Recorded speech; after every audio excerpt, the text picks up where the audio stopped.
So, something I've found happens far too often when it comes to dating and relationships is people go into their relationship dynamics having no idea what they're actually looking for or what they actually want. And so, people fall into these sort of relationship traps in a way because they find somebody that they are attracted to physically and they think they have a fun time with, and they dive headfirst into a relationship from there. And I've even seen this go so far as to a year in, 2 years into dating somebody, realizing that this person they've been involved in a relationship dynamic with has all of these non negotiables, all of these things that they are not actually okay with long term, nor are they looking for in a relationship dynamic. And so it's really important when we first start dating somebody that we also have a certain degree of intention. And I don't mean like you should have a checklist with 94 things on there and somebody should check off every single little thing on your checklist. But I mean having some idea and some ability to really self explore and see what it is that's meaningful to you. So, in this video in particular, rather than talking about, how to set those standards out for yourself and how to decipher those things, we're going to cover some things to really watch out for that you may want to know could be a non-negotiable so you don't fall into the trap of getting stuck in something later on where there are some big red flag behaviors. And in this video in particular, we are going to cover 8 major red flags you should be looking for. There are actually some surprising ones in here as well when it comes to dating and relationships.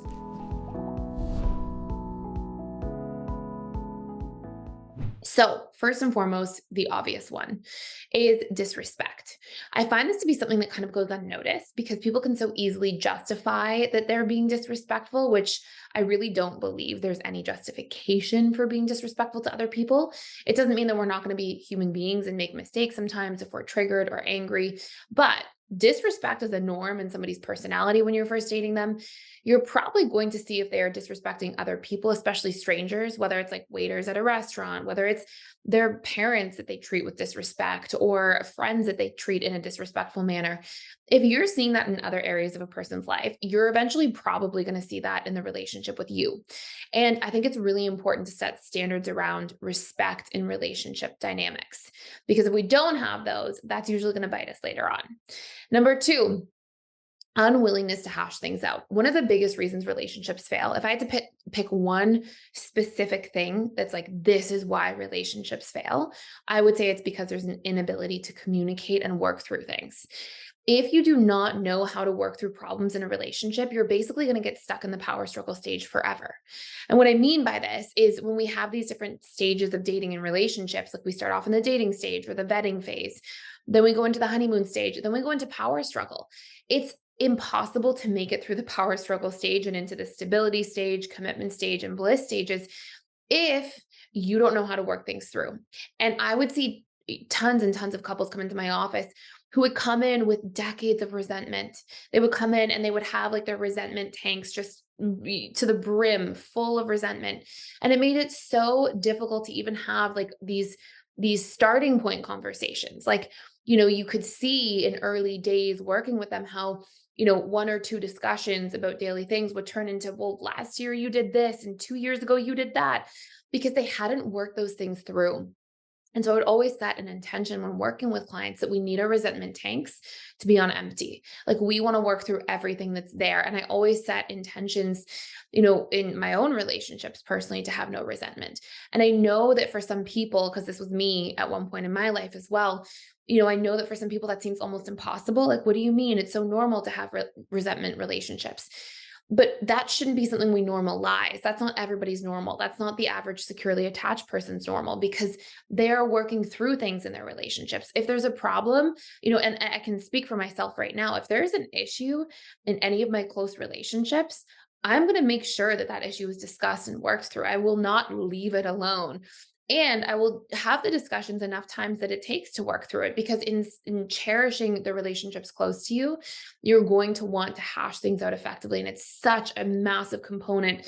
And if you see somebody in a relationship who's unwilling to have the dialogue with you, unwilling to validate your feelings if you're validating theirs, unwilling to see your point of view and be open to hearing about it, and being able to express their point of view so that you can hear it. If you're not hitting these sort of important markers in relationship dynamics, then inevitably you're just going to build resentment and build resentment and build resentment. And it's from that place that we justify other painful behaviors. It's when we're so full of resentment that we think it's okay to be disloyal or unfaithful, or that it's okay to ignore somebody or treat them with disrespect or to shame them.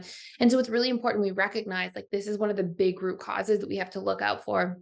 And being able to hash things out is such an important habit to get into. Number three, shaming. If we see a lot of shaming early on, I mean, I just think when we see people shaming each other in relationships, and giving each other such a hard time about stuff, like we take away the ability to empathize, right? Like in that moment, there's no empathy.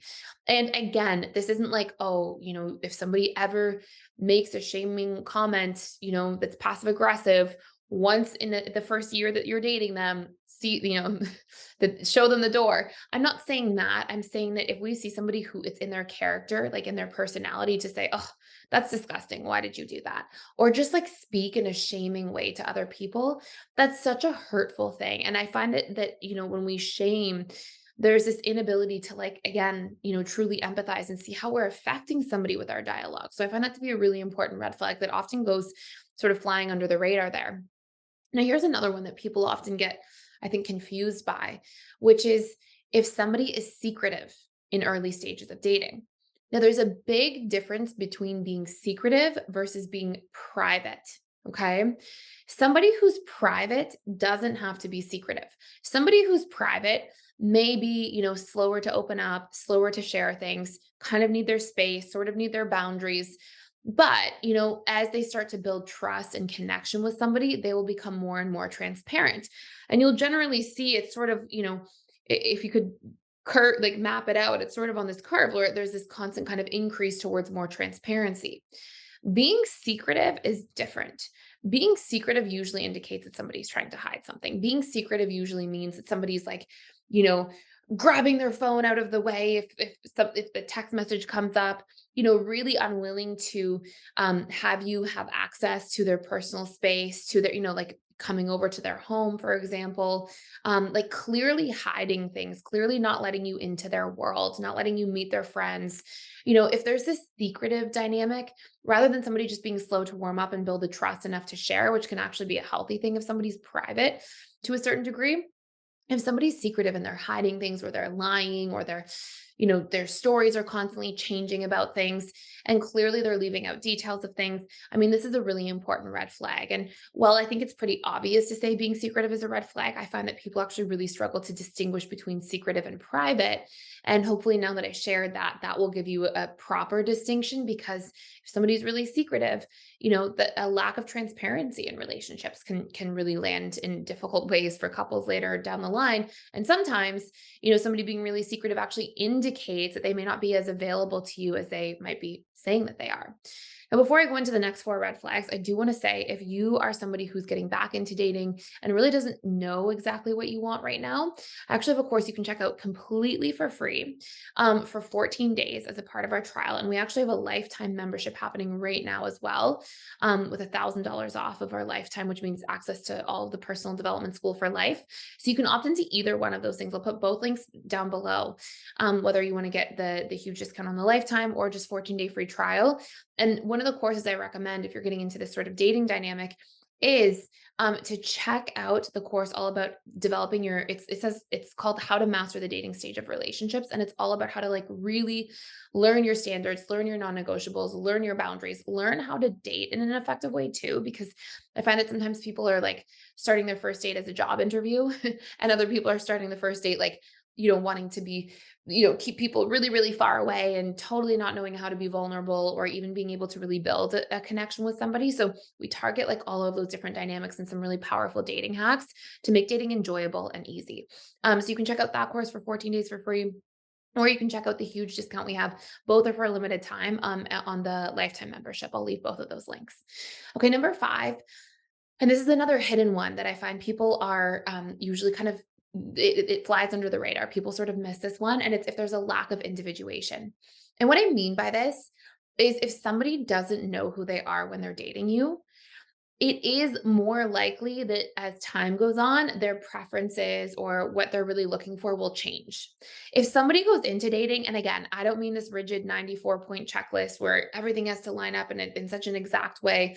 But I mean, if somebody knows like they're looking for somebody who is trustworthy, who is open, who they can have real, genuine conversations with, that wants to travel like they want to, that's open to having children as they want to. Like, if there are not these like sort of baseline foundational things that they know that they're looking for, oftentimes what happens is people get into a relationship and then one person finds themselves while they sort of individuate while in a relationship. And this means that, if they're changing profoundly while they're in a relationship dynamic, then sometimes what they think and feel about a relationship can change profoundly as well, or the person that they're with because of all these different changes. Now, on one hand, you could make the argument that it's okay because relationships are for growth. And when they serve that purpose, even if it doesn't work out long term, that we can always find value in the lessons that relationships bring to us. But I do find that people who are less individuated actually tend to struggle with lasting relationships longer term. And it's also okay if you're in a position where you don't want a long-term relationship. And that's part of what you're looking for, is just to kind of connect and grow and learn about what your preferences are. But if you're sitting here going, I want to date and I want to make a relationship really work for the long haul, then lack of individuation would definitely be a red flag. And you can think of a lack of individuation as well as sort of being like this difference between self referral versus external referral. Like, if I'm the type of person, let's say, who, when I'm going to do something, okay, I'm going to send a text message to somebody. If I have to go to 3 or 4 people, friends and family, and say, "What do you think of this text?" all the time before being able to send it. And I don't mean like occasionally you ask somebody's opinion. I mean that like your decisions are made through the opinions of people around you. If you see that in your dynamic where you constantly like refer to other people as a means of making choices, then that's always going to be a sign that this person doesn't really know how to make their own decisions, doesn't know who they are, what they want, what they stand for. Versus self-referral means, when I have to send an important text message or have a difficult conversation, I know where I'm at in that. I know like what I need to say, what's important to me. I know what my opinions are and how I want to have that discussion and within which parameters. Like, if we don't know how to make choices in our lives and move in our world from the inside out, then we're probably going to have a difficult time making relationship decisions. And we're probably going to sort of be going through life on autopilot, meaning we may not know what it is that we're looking for. And we may be more likely to change a lot in a relationship. And that can mean growing apart with somebody rather than growing together. Number 6, if somebody has unfinished business. I mean, I can't stress this enough. I think if somebody has unfinished business, if you're somebody who's watching this video and you're looking for a long-term relationship and somebody has unfinished business, I would say more than 95% of the time, if somebody comes into a new relationship with unfinished business from the past, that relationship is unlikely to last. And so there's just going to be natural problems and challenges. And so you really want to make sure that you're looking out for that and that you're being pretty clear about what your standards are around it. Number 7, a really obvious one, is controlling patterns. If you see somebody being really controlling really early on, you want to watch out. And I mean controlling like constantly, making sure that you are, not doing things without them at any point in time, can't hang out with your friends without them, constantly needing to sort of keep tabs on you, maybe pressuring you into doing things that you don't want to do, or pressuring you into not doing things that you really do want to do. Like, if you see a lot of these controlling patterns early on, usually in the dating stage, it only gets worse as time goes on. It doesn't get better. So making sure there's good boundaries around that is very useful for avoiding, unhealthy relationship dynamics.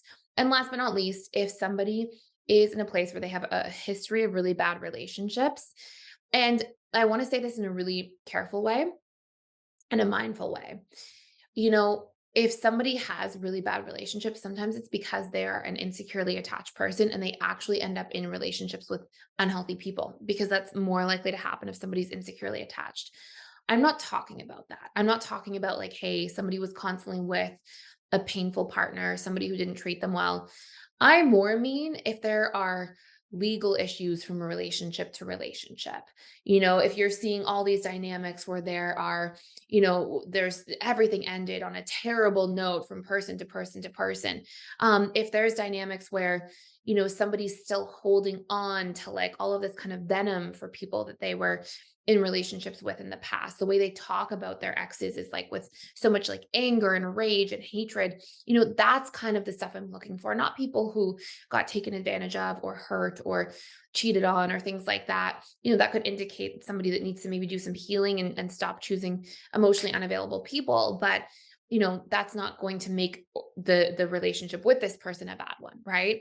But if somebody has like a lot of like venom sort of poison that they're carrying around, again, that can be because of trauma, right? That doesn't have to make that person bad. But usually what will happen is, unfortunately, we will carry that from relationship to relationship because it lives within our subconscious mind until we really go in and heal it and reprogram it. And it can make for really rocky relationships in the future, even if somebody is a good person and has a good heart. So, you know, being mindful of like when you're first dating somebody, if they are saying, my ex is, bleep, bleep, bleep, like just all these, horrible, angry words. And the ex before that was even worse because this.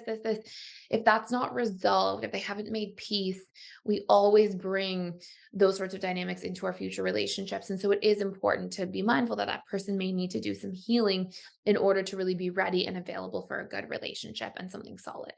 So I hope this gives you some context on some major red flags and different patterns to look out for.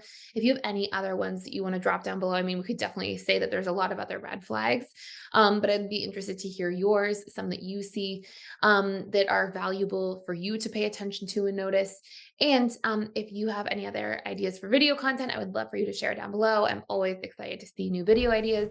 And thank you so much for stopping by. Also, if you're enjoying this channel, please consider liking, sharing, subscribing. And I really look forward to seeing you in future videos.